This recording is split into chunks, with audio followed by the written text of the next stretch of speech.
Азырғы біздің іштеп атқан работающий отрасль только мелкомбинаты.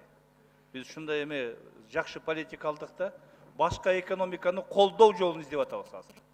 Барлық жерде ушул системно келіп атабыз да. Я не знаю, в чьих это интересах.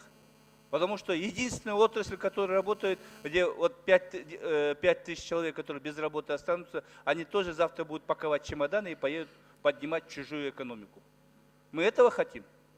Да, здесь проблема не в том состоит, что вот эти несчастные, там пишут 900-700, их надо считать хорошо, там нет этих цифр.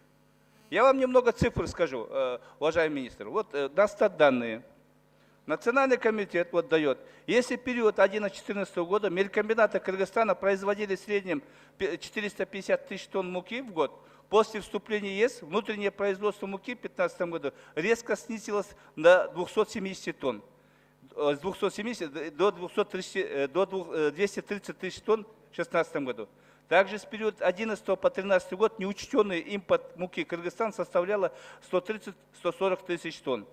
В 2015 году официальный импорт снизился на 56 тонн, в 2016 году на 49. Хотелось бы спросить, отметить при этом, что потребление хлебопродуктов в республике последние годы не снизилось, а наоборот возрастает. Как тут понять? За счет чего? Воздуха набивается, что ли? Я вам еще скажу, в связи с этим, по оценкам нашим, вот я экспертов собирал, занимался необогащенной мукой, эти данные оттуда у меня. Ежегодный неучтенный теневой импорт некачественной муки в 2015 году составляет, в 2015-2016 году составил в пределах 300 тысяч тонн. Мы сколько налогов получаем по НДС? Налоговая инспекция, финансовая полиция. Только в 2016 году, да, только в 2016 году, по нашим расчетам, из-за отсутствия надлежащего контроля импортируемой муки,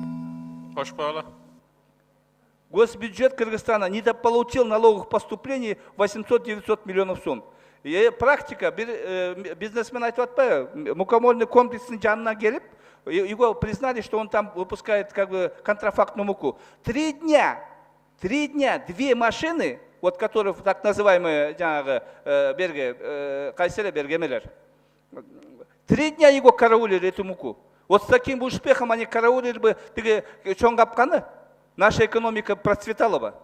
30-50 КАМАЗов в день грузовых проходит. И это идет не фальсифицированное, грязное фуражное зерно, которое добавляется с Казахстана. Казахстан на внутреннем рынке муку обогащает, а нам отправляет все последнее. Поэтому, урматтуу депутаттар, не дадут мне соврать, это эксперты говорят. Это вот сказал эксперт, Шефнер, который занимается мукой всю жизнь. Мы этого хотим.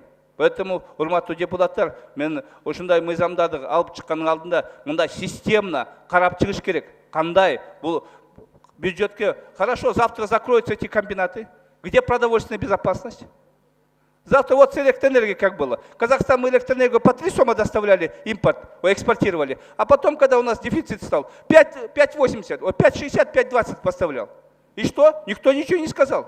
Молча взяли. А завтра, если Казахстан начнет нам продавать зерно по другой цене, как быть?